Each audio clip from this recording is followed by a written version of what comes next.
So I'm going to read something from Larry's story. Larry was a car salesman in Dallas, and he and his wife had to move to Santa Fe because his wife's mom was having some serious health problems. So they had to pack up the car and just take off. And so here he's talking about being a car salesman, and so he says, "It's ironic that I'm in a shelter knowing what I know. Surprisingly, in my business, some things have changed recently. Consumers are trying to educate themselves on the car business so that they don't feel like they're getting taken advantage of. But we've kind of morphed around what they believe. So they think they're getting the upper hand, or while they think they're getting the upper hand, we use that to our advantage. One of the fastest ways to take somebody's credit or future is to buy a car. Most people don't think about the fact that they're buying a depreciating asset and they'll never see a return on it. For most individuals, then, it really becomes my job to make it financially feasible for them to buy a car. To be in this situation at a homeless shelter is a big slap in the face after knowing what I know." So, well, yeah, it's just the irony that, I mean, this person has spent a lot of his life making a whole lot of money duping people and making them, spend their money on something that they don't need, and then he all of a sudden is ironically, in a situation with no money and still doing the job that he does, which is to sell cars, but he's has selling cars while he's in there? He did end up getting a job in Santa Fe selling cars, and he was, finding, just sensing the guilt of it and seeing his whole situation in a new perspective, and just the irony of staying at St. Elizabeth's shelter. He was still selling cars, and he, I had actually thought he was a volunteer. He would come in a really crisp outfit and looking really nice, and so once I got talking to him, I was surprised that he was actually staying there. Okay, so Annette, she is a board member at St. Elizabeth's Shelter, and she also is a board member with NAMI, National Alliance for Mental Illness, in the chapter in Santa Fe. And so she talks about her illness in this story. And so she had severe anxiety issues and wasn't diagnosed until much later in her life. So she says, everything has happened later for me. I'm 50 years old now, but perhaps I have a better maturity about it than when people normally start out in life. There are still some hurdles to overcome in courage, but slowly I'm getting there. I'm working up the courage to travel by myself. I still haven't reached that point yet. I traveled with a friend to Arizona, and I traveled through New Mexico with a gentleman friend. I've been to 2 conventions through NAMI, the National Alliance on Mental Illness, in San Diego and D.C. This had all been very interesting and exciting to someone who never really traveled to just get up and go. So she, when she was younger, she had a hard time stepping out her door to get the mail, so until the time she was about 50, when her parents passed away and she had to move to Santa Fe where her brother is, she really hadn't been on her own at all. She never ventured out anywhere. And now she's doing great. It was a matter of being diagnosed and having a little bit of medical treatment, and now she's good. The first story in the book, what was the guy's name? That was Larry, sorry, Glenn. Glenn.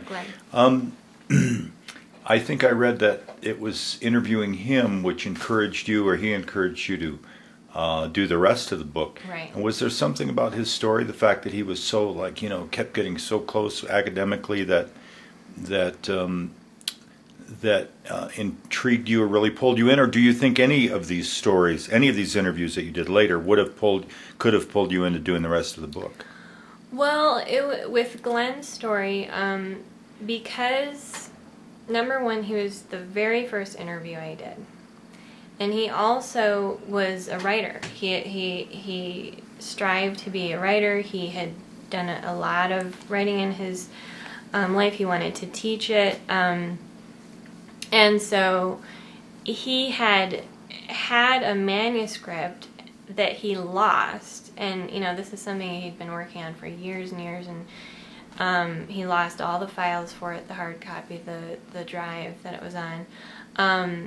And so there goes his work, you know, after lots of years. So the fact that he was my first interview, and the fact that he spent a lot of time encouraging me to continue this project, and just the fact, you know, that he had put so much effort into his own personal endeavors, he really encouraged me to finish this project.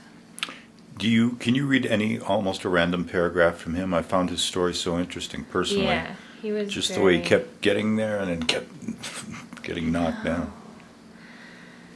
So here he's talking about getting into a TA ship in Alaska, and he figured it would work for him because it was a smaller campus and he could deal with this illness that he was dealing with, which was, it was a cyst in the back of his head, or so they thought, which made it difficult for him to navigate anywhere, really. He would completely forget where he was going. So he says, I got to Alaska and started getting lost around the campus. I would become disoriented. I couldn't remember what street I lived on. It was a 40-minute walk from the university at 40 below. The only way I could find my house was to walk down the intersection of the Wells Fargo Bank, turn toward the McDonald's for 2 streets, and from the McDonald's I turned and my house was 5 mailboxes on the left-hand side. I couldn't remember my address and I couldn't remember the street name. Twice I walked home from school and took the wrong street and I had to turn around. And it was cold. I couldn't be walking around for 2 hours trying to find my way home. So I made myself visual landmarks and I counted steps. That way when I turned to the street by McDonald's, it was 212 steps to the 5th mailbox. When I got past that, I knew I went too far. I couldn't discern my house, one from the other. This was me. It was a nightmare. God forbid I did anything out of the ordinary, like try to go to the store on my way home. I knew how to get from the university to my house. I knew how to get from the university to the store. Now how to get from the store to my house. And then there's a cul-de-sac. So he went through that kind of, you know, trial, trying to go to school and finish his master's degree, his MFA. He went to several schools, had to drop out due to health issues, and then re-entered and dropped out, and so he never did finish. And by the time he came to St. Elizabeth Shelter, he had been out in the cold for 4 days, and he had frostbite, and he had other problems that he was dealing with at the time, so it was a really acute health situation. Can you read this one paragraph that you wrote? I thought it was so interesting, and maybe you could say more about it. Sure. I said that an image of blameless victims permeates most literature concerning homelessness, usually aiming to elicit sympathy. Less sympathetic is the image of the person who falls victim to his own misdeeds or ignorance. We tend to view that person as guilty and less deserving of help. I think, you know, the way that I did this book was intentional in that I did not edit out certain elements of people's stories just because it was hard to sympathize with that part. And actually I found it difficult in doing so, you know, because of course ultimately this book was going to be something that would hopefully benefit St. Elizabeth Shelter. And so it actually I understood how people end up doing that. They end up cutting out the so-called the unsympathetic parts, you know, of people's stories because they're trying to get support. So, and you know, and then I've seen the flip side of it. I've seen the other side of it, working at St. Elizabeth Shelter, hearing donors who have said things like, you know, oh, I didn't think you should have told that story in the newsletter, or I don't think you should have had that person at the event telling her story because it's kind of hard to sympathize with her. She should have done something else. Well, yeah, that's the point. That's how a lot of people get into the situation they're in, because, you know, maybe they haven't made the right decision, or the right decision, whatever that means. And so, you know, while we don't necessarily have to sympathize with a person's decision, ultimately they're in the shelter trying to get help and redeem, you know, their life and their situation. Well, one thing that comes across, I think, in so many of the stories is that feeling that could be me, you know, one financial mishap or medical problem. Well, you know, and that's like Larry, who had, you know, everything a person could want, materially anyways. He had a lot of money, or he was making a lot of money. He wasn't saving his money, because that's not what car salesmen do, and that's not what they're trained to do. And he even talks about this, how really managers train their people to spend money, because he would have never even considered ever finding himself in a homeless shelter.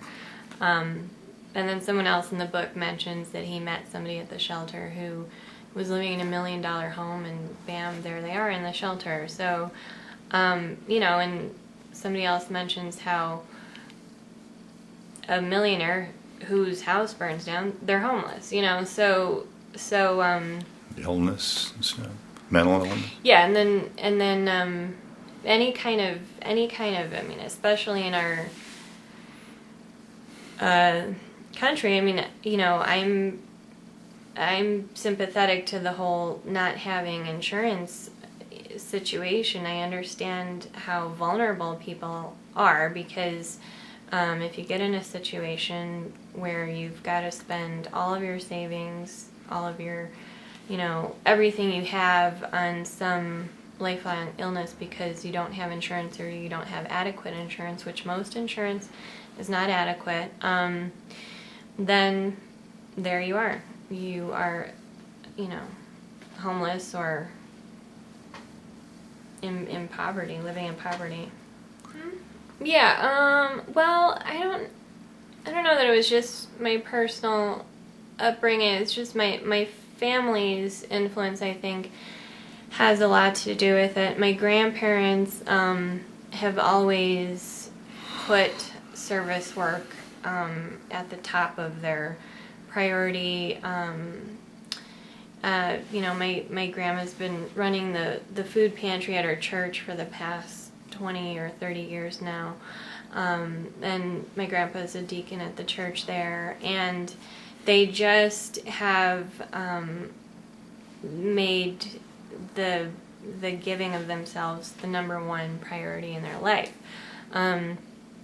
So I think they've definitely influenced me and all of my other family members.